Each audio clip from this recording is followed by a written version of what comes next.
All right, veuillez vous lever.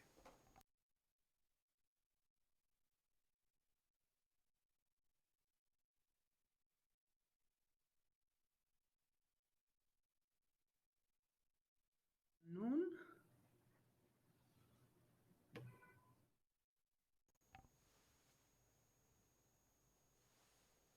Please be seated.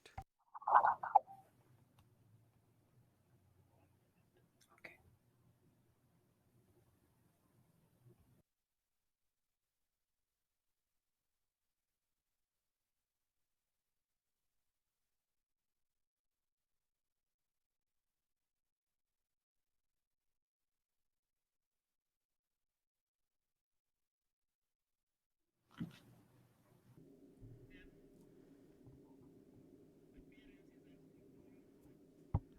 La juge Niambe, il n'est pas nécessaire de présenter les parties encore une fois, je suppose.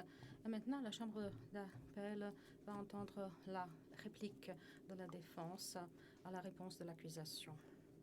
Madame Bagat, Monsieur, Madame la Présidente, l'appelant va présenter sa réplique à la réponse de l'accusation de la façon suivante. Maître Ivetic va aborder les moyens d'appel 5 et 3 et moi les moyens d'appel 1, 2, 4 et 9. Après quoi, je vais conclure nos arguments en appel au nom de M. Mladic. Maintenant, je donne la parole à M. Ivetic. Merci, Madame la Présidente. Encore une fois, donc je répète mon objection concernant tous les droits, comme j'ai dit hier. Et ma réplique aujourd'hui concerne de façon limitée la portée de cette question. Et puisque je n'ai pas eu la possibilité de me préparer de façon appropriée avant mon client et d'obtenir de lui toutes les instructions concernant ces questions, et c'était parce que ses capacités mentales sont diminuées. Donc je ne vais pas aborder tous les arguments. Je fais référence à tout cela en détail présenté dans notre mémoire d'appel et dans notre réplique. Je vais commencer par Srebrenica. Pour ce qui est de Srebrenica, l'accusation c'est à énumérer les constatations précises de la Chambre de première instance et nous affirmons qu'il s'agit des résultats des erreurs. C'est donc au cœur de notre appel. Ils ne peuvent pas agir pour prévenir notre appel. Le Conseil de l'accusation a cité de façon sélective et a présenté de façon erronée des faits. Certains de ces faits sont cruciaux et je vais aborder certains d'entre eux encore une fois. Je souligne que nous ne contestons pas que d'autres, comme par exemple Mormi Nikolic et d'autres éléments de la chaîne de commandement parallèle de la sécurité, étaient engagés à la commission de ces crimes. Mais cela n'a rien à voir avec M. Mladic. Je ne vais que souligner certaines positions clés et je vais les évaluer dans la mesure du possible. Aujourd'hui, nous avons entendu de l'accusation dire que la Chambre de première instance a conclu de façon convaincante que M. Mladic commandait et contrôlait les actions coordonnées de la police et de la VRS pendant l'opération Krivaya 95. Je dois à cet endroit corriger ce qui a été enregistré au compte-rendu, puisque cela n'est pas vrai. Le général Krstic du corps de l'Adrina a commandé et contrôlé cette opération. Momir Nikolic, page de compte-rendu 31 355. Richard Butler, 16 206. Le témoin RM 322, page de compte-rendu 11 686 jusqu'à 11 687. Jean Kovac, page de compte-rendu 41 392 et 93. Miodrag Dragunovic, général Shkerbic, P1420 et les rapports de Kostic D288 et D189. Ce sont des exemples de cela. Mais il faut que je poursuive puisque je n'ai pas beaucoup de temps. Aujourd'hui, l'accusation s'est encore une fois reposée sur des constatations erronées du jugement et a répété l'affirmation selon laquelle M. Mladic était en charge du transport par autocar des civils de Potocari. La position de l'accusation au procès est dans leurs documents et que Momir Nikolic était en charge de cette opération CP 1145, page 45 à 49, ainsi que le témoin de l'accusation RM 264, CP 1446, page 1 à 15. Je dois maintenant dire, c'est mon devoir de dire que Mme Beig a essayé de se reposer sur la déclaration de M. Mladic faite avant la présumée existence de l'entreprise criminelle commune concernant le génocide faite par M. Mladic pour une station de télévision. Et ce sont précisément des erreurs auxquelles nous voulons attirer votre attention. Et donc, ce qui est présenté à la TV n'est pas tout à fait comme sur le terrain. Et le propos dans les ordres montre que la directive 1 est Kryava 95 et Stupenica GEPA de 290 disent simplement que les unités doivent donc adhérer à les lois. Et je vais citer, pour ce qui est de GEPA, la population musulmane civile et la Fort Prenu ne sont pas des cibles de notre opération. Il faut que vous les rassembliez. Il faut donc assurer leur garde, mais briser et détruisez des groupes de musulmans armés. Fin de citation. Ce n'est pas un crime. Je pense que nous avons donc énoncé clairement et distinctement des affirmations concernant les réunions à l'hôtel Fontana et comment les actes et le langage qui était donc en concordance avec l'objectif militaire légitime qui visait la 28e division dans la zone. Le procureur a à plusieurs reprises aujourd'hui parlé de la colonne des hommes et à chaque fois, le procureur a affirmé qu'il s'agissait d'un crime, du crime de bloquer et engager un combat avec cette formation armée. Cela est contraire à l'affirmation de leur propre expert Richard Butler. Comme nous avons déjà cité à plusieurs reprises, hier c'était 16653, l'accusation a déjà quitté le bateau et donc se distancie de la position du procureur en chef dans l'affaire Srebrenica, Peter McCloskey. C'est à la page du compte-rendu 486 concernant la nature légitime de l'opération Kryva 95. Et nous vous invitons à lire ces ordres et de ne pas être donc confus par la position de l'accusation qui essaye de trouver un nouveau argument. Aujourd'hui, il a été dit que l'accusation n'a jamais dit qu'il y avait une réunion pour déterminer ou pour établir la entreprise criminelle commune pour commettre le génocide. C'est également donc s'écarter de sa position antérieure et c'est dans les paragraphes de leur réponse 226 et 229 et également au paragraphe du jugement 4926, 4952 à 4958, 5096, 5088, 5129 à 5131.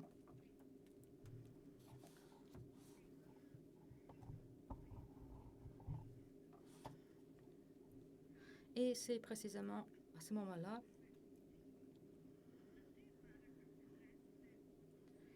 et c'est précisément que ce sont les paragraphes qui entrent en jeu concernant les commentaires de Jonas Nilsson, puisque dans le jugement, il a été conclu de façon erronée qu'une réunion avait eu lieu et que le génocide provenait de cette réunion. Si j'étais le procureur, je me distancierais de cette position après avoir entendu la déclaration embarrassante de M.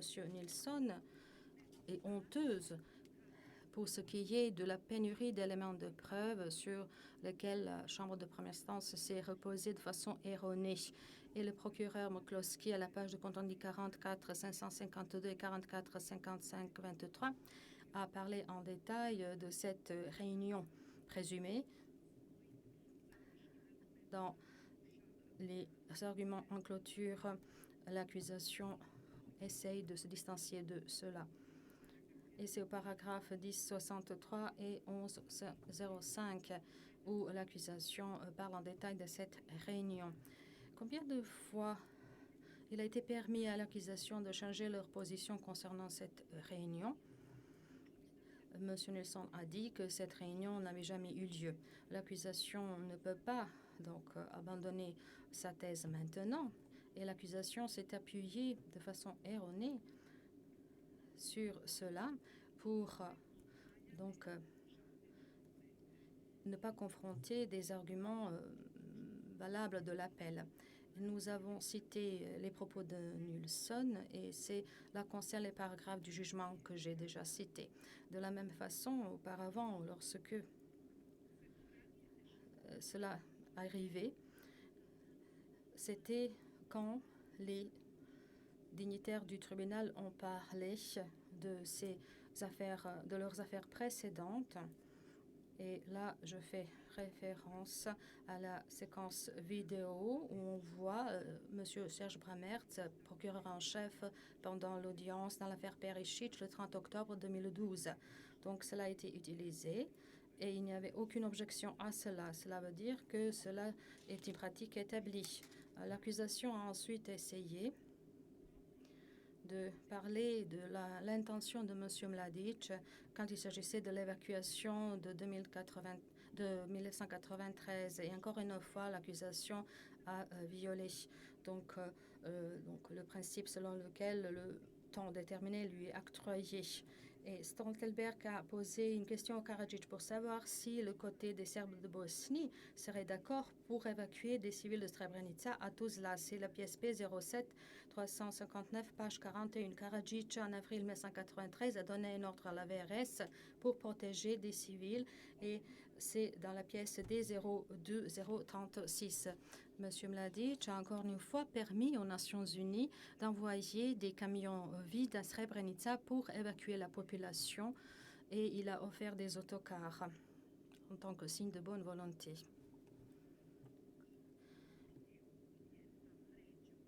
Et il a offert également d'ouvrir le corridor pour permettre aux civils de passer sur le territoire tenu par les Serbes. CP 2469. Et parlons du témoin Sima Belbia qui a aidé en personne cette évacuation ensemble avec les Nations Unies.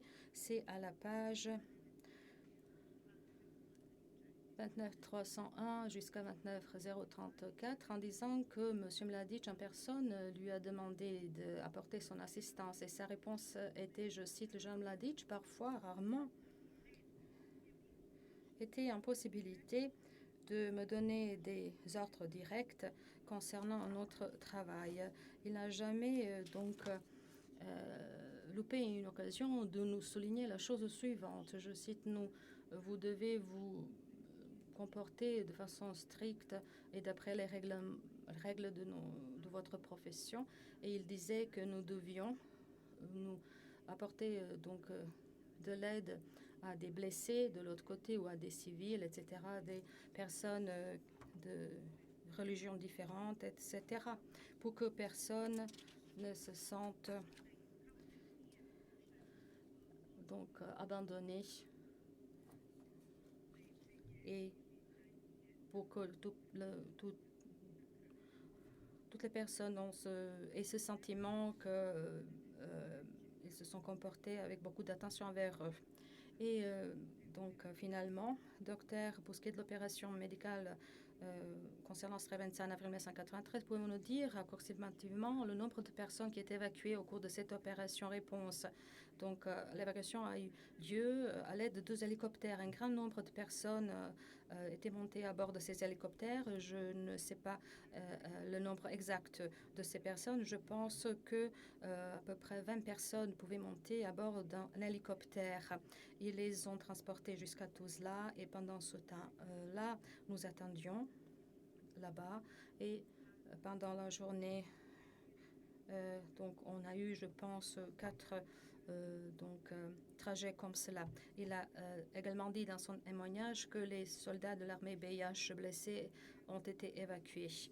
Et encore une fois, l'accusation veut que nous croyions que l'évacuation menée par les Nations Unies est égale au comportement criminel de M. Mladic. Mais retournons en arrière. En 1995, cette évacuation, l'accusation essaye donc de s'écarter de nos arguments pour que cette analyse erronée soit considérée comme étant un argument concernant la nécessité militaire de cette action. Mais ce n'était pas notre argument. Les Nations Unies ont établi que les conditions sanitaires et d'autres conditions à Potocari et dans cette zone ont été provoquées par la chaleur, avec un grand nombre de personnes qui s'y trouvaient, créé les conditions pour une crise humanitaire potentielle. Dans la déclaration de Buring, lorsqu'on lui a posé la question de savoir si vous avez vu, est-ce que vous avez vu que la population est montée de son propre gré dans les autocars, vu cette situation invivable dans laquelle ces personnes se trouvaient. Est-ce que vous avez vu cela? Réponse, j'ai vu qu'il y avait qu'il faisait très chaud et à ce moment-là, un grand nombre de personnes étaient affamées puisqu'ils n'avaient rien mangé pendant longtemps. Ils n'avaient pas suffisamment d'eau à boire. Leur situation était désastreuse, mais pour ce qui est des autocars, c'était une possibilité de partir de cette zone. Un groupe de personnes voulait partir à bord des autocars en espérant qu'ils seront transportés à un meilleur lieu. Question, est-ce que vous êtes d'accord avec moi pour dire que le nombre de personnes, y compris des femmes, des enfants et des personnes âgées, constituait un risque humanitaire vu les conditions dans lesquelles ils vivaient?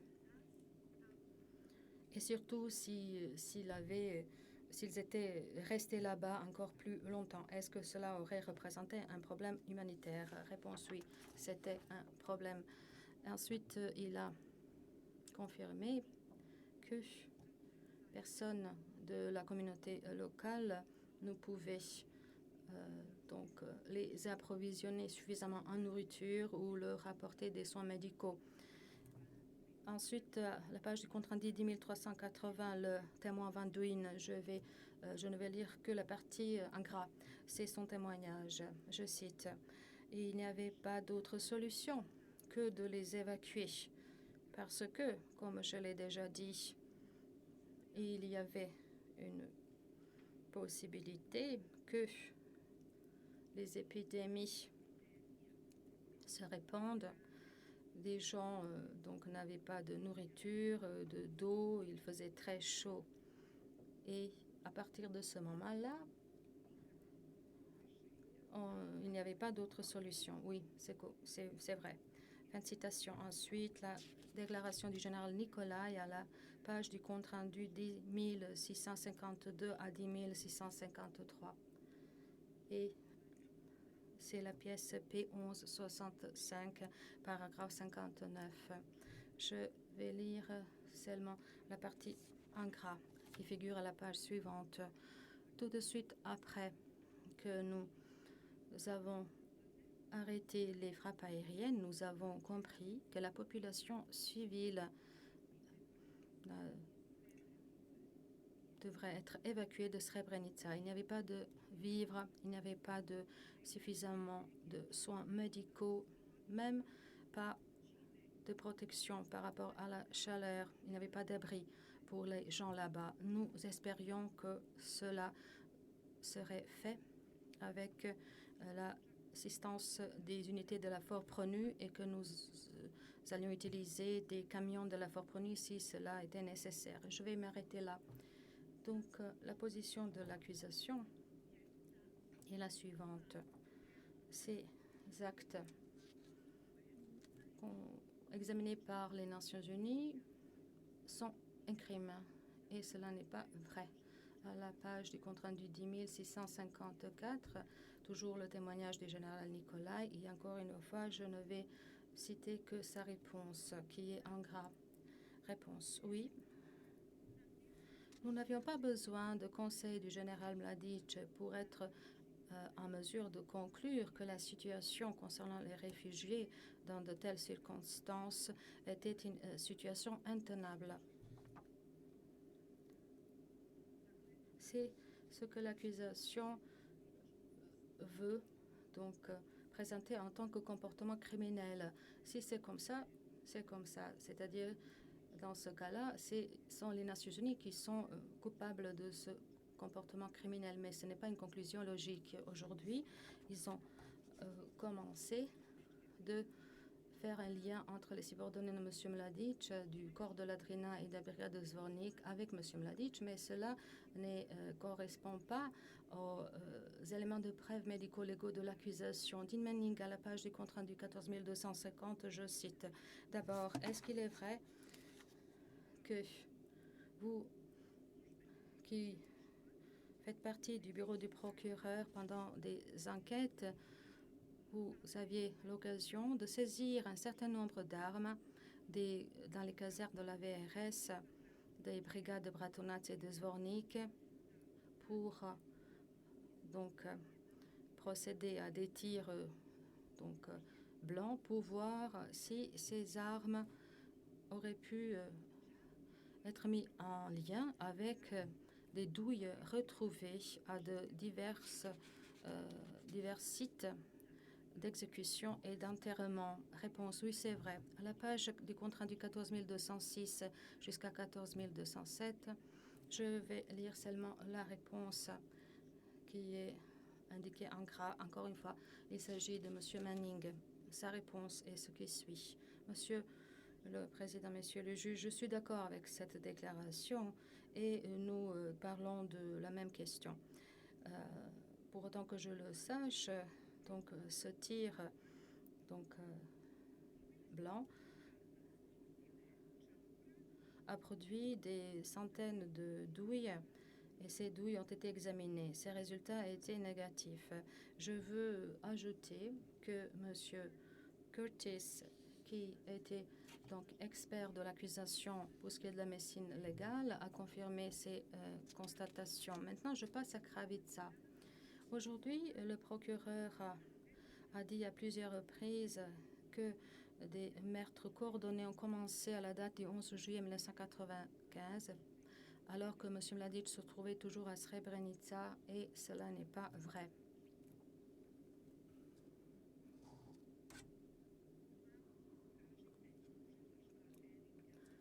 Le enquêteur en chef de l'accusation, Erin Gallagher, a dit dans son témoignage qu'avant Kravitsa, il n'y avait pas eu de tel meurtre coordonné. Et cela, je vais lire son témoignage, page du compte-rendu T 122, 45 et 46. Pour ce qui est des enquêtes dans lesquelles vous avez participé, ainsi que vos collègues, est-ce qu'il y a des informations concrètes concernant le fait de savoir si cet incident concernant des mains brûlées, pour l'appeler ainsi, a eu lieu juste avant l'exécution ou pendant l'exécution le 13? Est-ce que vous avez des informations concrètes concernant cela? Réponse non. Il y a beaucoup de déclarations concernant cet incident des mains brûlées.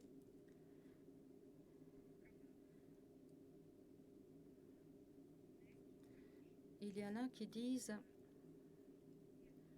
que cela a enclenché les exécutions. En fait, les exécutions avaient déjà commencé. Mais lorsque je dis que c'était au début des exécutions, très tôt, mais je ne veux pas dire que c'est quelque chose qui s'est passé à la fin. Le greffier d'audience, Monsieur Maître Ivetic, pouvez-vous vous arrêter pendant quelques instants puisque nous devons rétablir la connexion. Merci.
Madam Presiding Judge, we are ready to... Le greffier d'audience, Madame la juge, nous sommes prêts à poursuivre. Madame la juge Niambé, merci. Vous pouvez poursuivre. Maître Ivetic, oui, comme je l'ai déjà dit, il s'agit toujours du témoignage d'Erin Gallagher, mais il est clair que, il est clair que cela s'est passé tout au début, ou tout simplement au début de tout cela. Je ne sais pas. Il y a beaucoup de déclarations différentes par rapport à cela. Fin de citation. À la page du compte rendu 12-242, la question posée, est-ce que avant l'incident, est-ce que cela faisait partie de votre enquête qu'avant l'incident, un individu a essayé de surmonter cette personne pour saisir le fusil pour qu'il n'y ait pas de tir à cette localité? Réponse, il n'y avait pas d'exécution en masse avant cette exécution-là. Je ne suis pas au courant de cela. Votre collègue enquêteur Blachczyk du bureau du procureur a confirmé qu'il n'y avait pas de meurtre à l'entrepôt de Kravica jusqu'à l'incident où un musulman a essayé de saisir le fusil d'un garde. Et parlons de Kravica pour voir ce qui s'était passé là-bas. Nedjojovicic, le chauffeur du commandant Borov Chanindimou, a confirmé que le personnel de la police était présent à Kravica et ceux qui étaient blessés à Kravica n'étaient que les membres du MOUP. C'est à la page 44-37. Gaïch a témoigné qu'il avait appris cet incident qui s'est passé à l'entrepôt de Kravica. Le expert Butler a dit qu'il n'était pas au courant du personnel de la VRS à Kravica à l'époque où ces meurtres ont eu lieu. Donc, c'est la page du compte rendu 16622. Et même les témoins oculaires de l'accusation ont dit dans leur témoignage ou ont témoigné dans ce sens qu'il n'y avait pas d'ordre ou de plan pour tuer qui que ce soit à l'entrepôt de Kravitsa. RM 274, un survivant à cet incident, décrit comment on leur a apporté de l'eau à ceux qui se trouvaient détenus dans la prairie à Sandichi pour pouvoir se rafraîchir. C'est donc P3098, page 4. Et maintenant, je vais omettre ce paragraphe.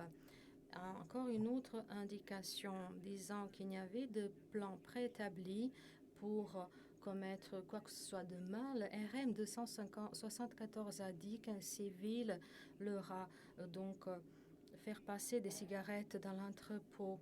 Donc c'est P3098, page 19. Et il a dit qu'on leur apportait de l'eau, la même pièce, page 21.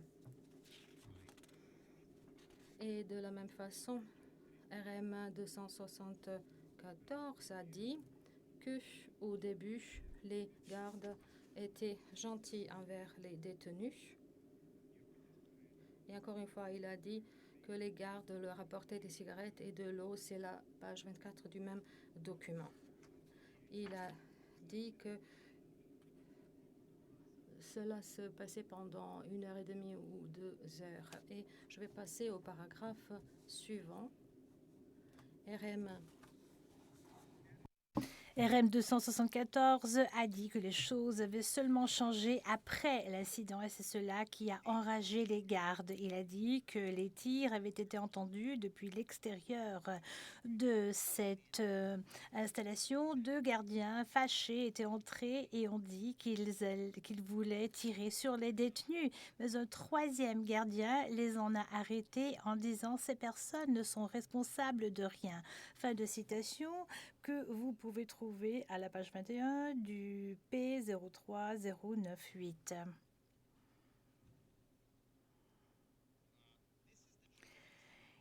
Il s'agit de l'incident qui a fait en sorte qu'il y a eu des tirs pendant une demi-heure et RM 274 dit que les gardiens étaient soudainement en colère et tiraient en direction de la forêt depuis une praga en se plaignant qu'ils avaient permis aux musulmans de partir de manière pacifique et que les musulmans les attaquaient maintenant. Il s'agit de des pages 22 et 24 de P03098.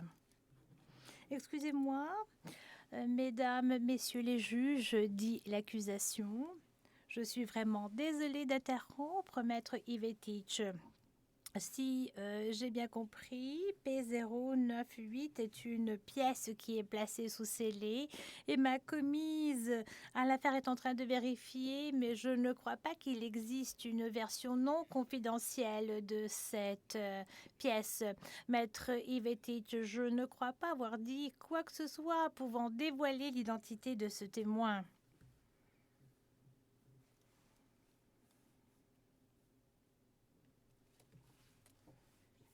Puis-je continuer?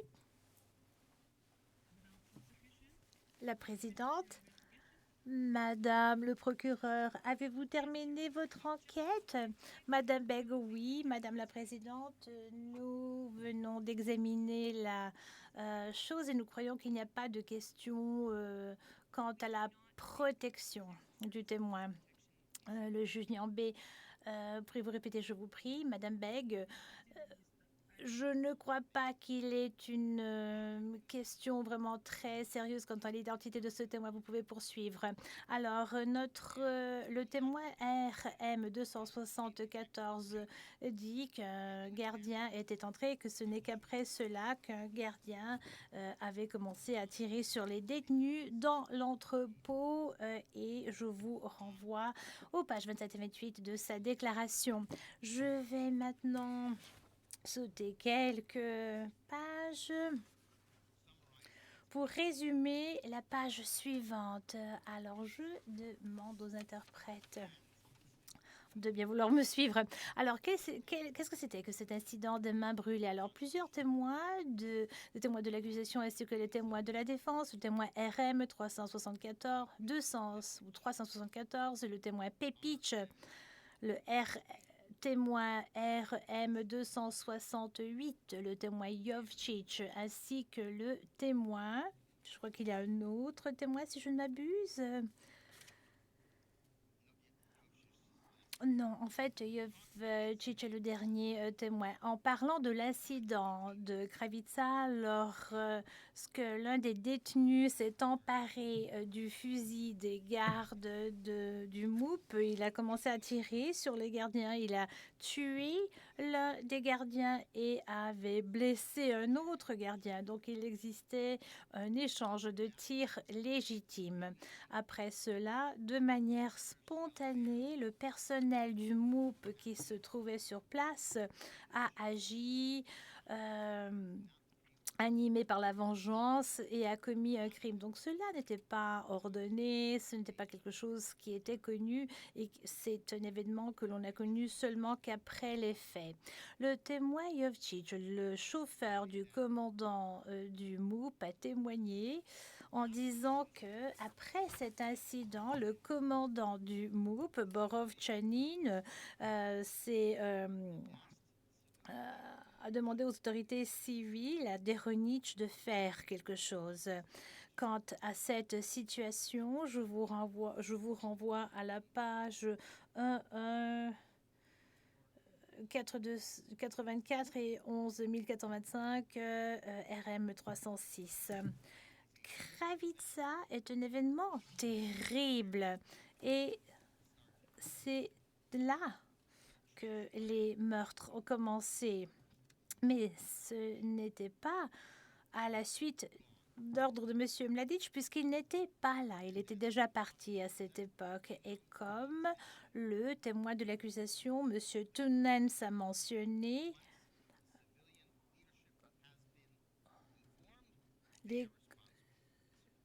le leadership civil a été informé de cet incident. S'agissant maintenant du post-factum et de l'incapacité de M. Mladic de faire quoi que ce soit, de prendre des actions concrètes contre les auteurs de ces crimes, nous avons établi tout ceci dans notre mémoire et nous maintenons ce que nous avons avancé. Et pour conclure, concernant Srebrenica, l'accusation souhaite s'appuyer sur son procureur, sur son enquêteur, sur ses éléments de preuve pour essayer d'appuyer un jugement qui est truffé d'erreurs. Ils veulent essayer également de tirer des conclusions de la déclaration de M. Nielsen, que l'on a entendu dans la vidéo, montrant de quelle manière M. Mladic a été condamné, et la justice et des éléments de preuve de génocide ne devraient pas s'appuyer sur ce type d'éléments. Alors, mais toutefois, il faudrait savoir que des renégats qui étaient aidés par Momir Nikolic et des gens comme celui-ci avaient commis des crimes, et que ces derniers avaient caché, essayé de dissimuler ces crimes avec des victimes légitimes. Mais encore une fois, il n'y a absolument aucun lien avec M. Mladic. M. Mladic n'est pas un méchant. C'est quelqu'un qui, pendant toute cette période, a essayé de donner coup de main, de prêter main forte à l'ONU, qui ne pouvait pas faire son travail tout seul. Et je voudrais maintenant passer à l'entreprise criminelle commune principale. À la page 95 du compte-rendu d'audience d'hier, le procureur a déclaré lors de l'un des massacres les plus notoires du camp, des soldats de la VRS ont massacré et ont tué par gaz 200 détenus avec une mitraillette alors que les gardiens chantaient des chansons. Je voudrais vous renvoyer au jugement paragraphe 1121. Si vous prenez tous ces éléments, vous verrez que cela fait référence à Keraterm. Et comme il a été établi dans les éléments de preuve et comme cela a été établi par la cellule de crise de Prijedor et gérée par la police du CRU, et que cela également tombait sous leur responsabilité, je vous renvoie à la page 2900 et à la page 480 ainsi qu'à D1041. Il avait été demandé le 24 juillet 1992 que la VRS prenne la gestion et l'opération de Keraterm et qu'elle reprenne donc cela de la police civile. Je vous renvoie donc à D 1100 ou plutôt D111. Toutefois, cela n'a pas eu lieu et en réalité, la VRS a rendu compte de crimes suspicieux à des représentants appropriés et l'on a ouvert une information contre Zoran Djigic, Damir Doshan et d'autres. Je vous renvoie au paragraphe 24 de D930. Alors, ces deux personnes, plus tard, ont également comparu devant ce tribunal comme étant des commandants de haut niveau du camp de Keraterm. S'agissant de ce meurtre infâme auquel fait référence le procureur, donc le massacre de la salle numéro 3, il est tout à fait clair que la police avait la charge de cette installation de ce lieu. Et d'ailleurs, Doriacha, le chef de la police, a noté dans son rapport que l'armée avait refusé de donner des gardiens de sécurité pour assurer la sécurité de ces centres. Je vous renvoie à D111, page 1, D plutôt 11 page 1. Et donc, le procureur s'appuie sur ceci pour accuser mon client, M. Mladic. Voilà, c'est la seule information qui lui est parvenue et il s'agit de P161 lorsque l'on parle de la police, du centre de détention de la police. Et je cite, les prisonniers au centre de collecte à Priedor situé dans l'usine de Keraterm ont essayé de fuir en grand nombre dans la soirée du 24 et cette tentative a été arrêtés et environ 50 prisonniers ont été tués lors de cet incident. Donc la connaissance, l'intention de ce massacre, comme le procureur l'a appelé, eh bien, ce sont des éléments qui n'ont jamais été portés à l'attention de M. Mladic et il n'aurait rien pu faire de toute façon puisqu'il s'agissait du MOUP. Maintenant, quant à l'entreprise criminelle commune principale, je voudrais également mentionner, comme nous l'avons dit dans notre mémoire au paragraphe 26 de notre mémoire d'appel, nous mentionnons le principe juridique, à savoir que le jugement de la Chambre de première instance doit absolument prendre tous les éléments de preuve dans leur ensemble, alors que tous les éléments des faits et des chefs d'accusation doivent être apportés pour étoffer les charges. Vous ne pouvez pas vous placer en recul et espérer qu'un élément va pouvoir remplir les lacunes pour l'autre. L'actus reus ne peut pas étoffer des lacunes dans la mens rea puisqu'il est important d'avoir des éléments de preuve différents pour prouver leur obligation indépendante. Et je voudrais vous référer justement à l'affaire du TPIR. Je ne vais pas essayer de prononcer le nom, mais c'est un jugement, c'est un arrêt d'appel qui est connu en tant que militaire 2. Alors la Chambre de première instance a l'obligation de donner des conclusions de faits clairs et raisonnés pour chaque élément du crime chargé. La mission de la Chambre de première instance de donner une opinion raisonnée représente une erreur en droit qui permet à la Chambre d'appel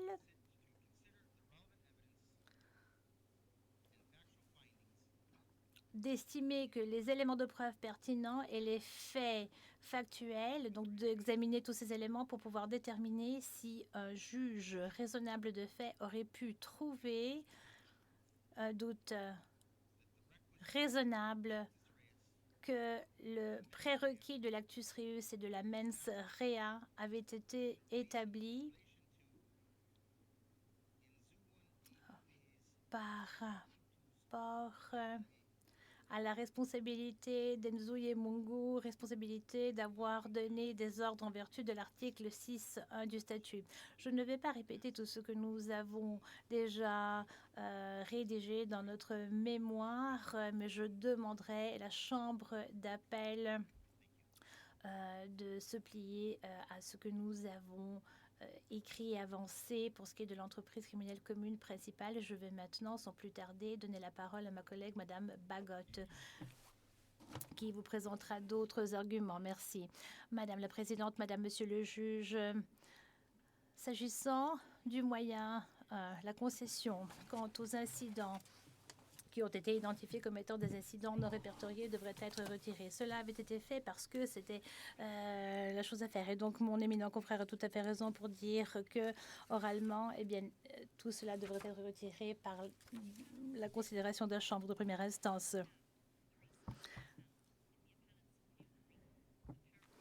Au paragraphe 48, les raisons sont indiquées dans mes arguments oraux d'hier. Il est important de comprendre ceci. Mon éminente sœur de l'accusation répond en prenant le langage inclusif qui a été utilisé dans l'acte d'accusation. Et la réponse s'en tient en fait à la réponse écrite et en fait ressasse les arguments qui sont déjà présentés. Quant à l'exemple que j'ai utilisé hier et qui revient au fondement de procès contradictoire, le langage inclusif dans l'acte d'accusation ne permet pas à la Chambre de première instance de condamner quelqu'un sur chaque chef d'accusation. Mon éminente consoeur de l'accusation a indiqué que la taille de ces procès font en sorte qu'il n'est pas nécessaire d'avoir un acte d'accusation fixe et que, à ce moment-là, l'on peut permettre certaines flexibilités. Et pour être tout à fait juste, cela ne peut pas être interprété comme voulant dire que la Chambre de première instance et un procès contradictoire peut condamner quelqu'un de chaque chef d'accusation présenté. D'adopter ce point de vue serait d'inviter la Chambre de se lancer dans une arène de partie et d'exercer une fonction d'enquête. Je demande à cette Chambre de manière rhétorique comment est-il juste envers M. Mladic que la Chambre de première instance ait adopté la vue que tous les éléments de preuve entendus représentent une sorte de buffet duquel la Chambre peut simplement prendre tout ce qu'elle souhaite et rejeter ce qu'elle ne souhaite pas. L'acte d'accusation et l'obligation de notification existent pour une raison. Pour nous protéger justement de cette façon de poursuivre. L'accusation n'a pas montré de quelle manière est-ce que la défense a été notifiée de ces incidents qui ne sont pas répertoriés.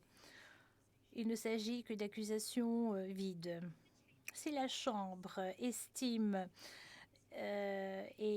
tient compte de la liste 65 terres, et si elle tient compte du mémoire préalable au procès, et si elle tient compte également des déclarations de témoins, il est tout à fait clair que les accusations font partie d'une narration et rien d'autre. L'appelant tant qu'il s'agit d'une notification insuffisante. Objection. La citation de la requête de défense au vu de reconsidération a été appuyée par l'idée que l'on ne peut pas alléguer de préjudice, mais l'article 73 bis, la décision selon laquelle on adopte une proposition sur la réduction de l'acte d'accusation. Cette réduction était en vue de réduire le nombre d'incidents répertoriés.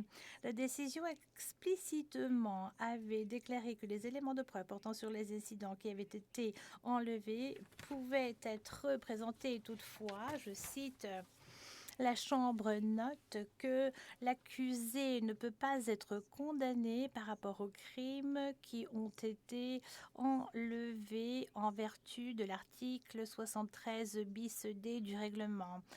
Fin de citation, paragraphe 12. Donc, cette citation sur laquelle s'est appuyée mon éminente consoeur doit être placée dans son contexte. Il s'agissait d'une réponse à l'admission des éléments de preuve que la Chambre de première instance, pour laquelle la Chambre de première instance avait dit qu'elle ne pouvait pas, elle ne souhaitait pas condamner quelqu'un quant aux incidents, puisque ces incidents avaient été enlevés de l'acte d'accusation. Donc, la question qui se pose, et sur la base de la décision Bagassora, était de savoir existe-t-il une explication raisonnable pour le manquement de formuler une objection au temps matériel et peu de temps après cela. Eh bien, la réponse est oui. Dans ce cas-ci, oui. La défense ne peut pas notifier quant à chaque accusation, ne peut pas dire que chaque accusation peut être utilisée contre M. Mladic. Les éléments de preuve peuvent être admissibles en droit, mais il s'agit d'une question complètement séparée, simplement parce que les accusations qui sont enregistrées au compte-rendu d'audience, cela ne veut pas dire que ces dernières peuvent être transformées en incidents non répertoriés par la Chambre de première instance à leur gré. Pour ces raisons, l'appelant avance que la défense n'avait pas connaissance que la Chambre de première instance aurait pu enregistrer des condamnations pour ces incidents non répertoriés et non nommés. Préjudice. L'accusation fait valoir qu'il existe un tout petit nombre d'incidents qui posent problème et donc que cela ne ferait pas de différence pour ce qui est des condamnations de manière générale. Et donc, ils disent qu'il n'y a pas de préjudice. Maintenir des conclusions de fondement juridique sur une base qui n'est pas fondée et nuisible. Et cela porte préjudice. Cela porte préjudice parce que M. Mladic a été trouvé responsable, pénalement responsable pour chacun de ces incidents, qu'il s'agisse d'un incident ou de 100 incidents. Le fait d'accuser un accusé en violation des normes de procédure équitable porte préjudice. Pour conclure la réplique quant au moyen numéro 1, l'appelant renvoie la Chambre au mémoire d'appel paragraphe 41 à 60 et la réplique paragraphe 8 à 15. L'appelant invite la Chambre d'affirmer les conclusions quant aux crimes identifiés.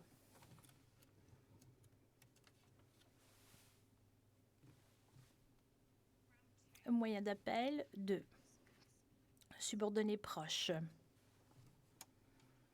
L'accusation avance que l'appelant n'a pas démontré des raisons convaincantes, mais accepte qu'il existe une divergence dans la façon dont les chambres de première instance exercent leur pouvoir d'appréciation. Le fait qu'il existe une division entre les membres de la chambre de première instance pour suivre l'approche Carmera et de considérer que les seuls faits qui portent quant aux actions, au comportement et à l'état mental de l'accusé ne devrait pas faire l'objet d'un constat judiciaire et donc il est important de considérer que les situations dans lesquelles il serait facile de déduire qu'un accusé savait ou devait savoir quant aux actions d'auteur matériel basées sur les éléments de preuve présentés par l'accusation, à ce moment-là, il serait injuste de dresser un constat judiciaire de ces faits. En citant l'arrêt d'appel Karadzic, cela ne fait que surligner cet aspect fragmentaire. La façon dont les chambres exercent leur discrétion, ceci doit être cohérent. Il ne devrait pas s'agir d'une loto judiciaire pour dire que la notification de faits portant sur des actions d'un auteur pour lesquels l'accusation dit que ces faits sont très liés à un accusé. Cela, justement, nous fait comprendre que tout ceci doit être révisé. S'agissant de la contribution de M. Mladic et la contribution de M. Mladic prouvée par le truchement de faits jugés, plutôt. L'accusation allègue que l'appelant n'a pas appliqué le critère, n'a pas pu démontrer en fait que le petit pas avait été utilisé, le critère du petit pas a été utilisé par la Chambre de première instance pour prouver la mens rea. L'appelant fait référence justement à un incident du 23 juillet 1995, paragraphe 22.10 du jugement. La Chambre de première instance a trouvé que M. Mladic a utilisé le SRK comme ses subordonnés placés sous son commandement effectif pour contribuer aux entreprises criminelles communes et que des crimes ont été commis sous ses ordres. Ceci figure dans le jugement. Ceci démontre que Ceci démontre le petit pas qu'a pris la Chambre de première instance, mais cet exemple du 23 juillet 1995 montre que l'accusation n'était pas tenue de prouver l'identité de l'auteur qui était au cœur de cette affaire de responsabilité. La Chambre de première instance s'est appuyée sur un fait jugé. L'appelant avance que d'autres exemples en fait figurent en paragraphe 107 et 108, que cela démontre que la Chambre de première instance a établi la contribution de M. Mladic et ou la mens rea par le truchement de l'utilisation de faits jugés de la manière dont cela a été présenté dans le mémoire d'appel. Approche quant aux éléments de preuve réfutés. Mon éminente consoeur réitère les arguments qui figurent dans le mémoire, paragraphe 13.4, paragraphe 1156. Les exemples qui ont été fournis du jugement par mon éminente consoeur ne minent pas la réplique de l'appelant à cet égard. Fait jugé n'exige pas de corroboration. L'accusation affirme que ceci est le cas. L'accusation fait valoir que, je cite, « il importe peu », fin de citation, que les éléments de preuve de l'accusation soient insuffisants pour prouver le même point. L'appelant se rappelle au paragraphe 31 et 32 la réplique à ceci. L'utilisation de faits jugés n'atténue pas, n'allège pas le fardeau de la preuve de l'accusation. Les faits jugés ne doivent pas être utilisés comme substitut. L'économie judiciaire ne peut pas être faite aux dépens des principes de base d'un procès pénal. L'accusation doit prouver sa preuve et doit prouver ses éléments à décharge au-delà de tout doute raisonnable. Fait jugé 1476. Le mémoire de l'appelant répond à cette préoccupation, paragraphe 33 à 37. S'agissant des représentations orales, elles ne vont pas plus loin, elles n'apportent rien d'autre que ce qui est déjà fourni par écrit, donc je ne vais pas répéter tout cela. Je vais vous donner quelques exemples à titre d'illustration. Mon éminente consoeur a dit que la disposition d'exemples en guise d'illustration ne sont pas suffisants pour susciter un réexamen. Mais l'appelant sous-tend qu'une erreur a été, et la méthodologie en fait de la Chambre, qu'une erreur quant à la méthodologie employée par la Chambre a été démontrée.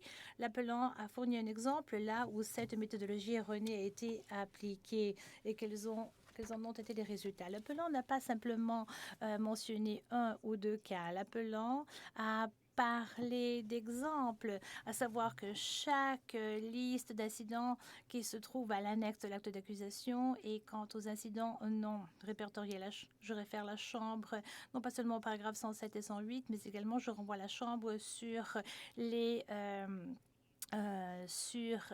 moyens d'appel.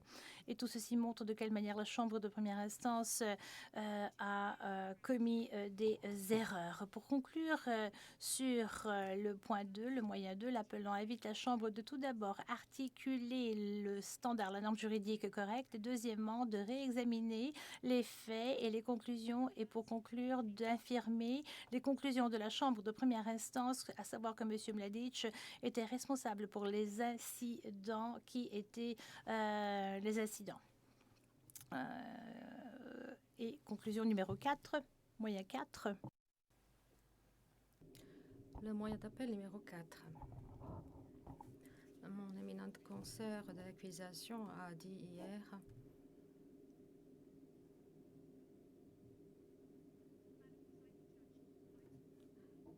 Madame la juge, on vient de me dire que c'est le moment propice pour faire la pause et peut-être nous devrions prendre la pause maintenant. La juge Niambé, très bien. Nous allons faire une pause de 40 minutes et nous allons revenir à 15h50.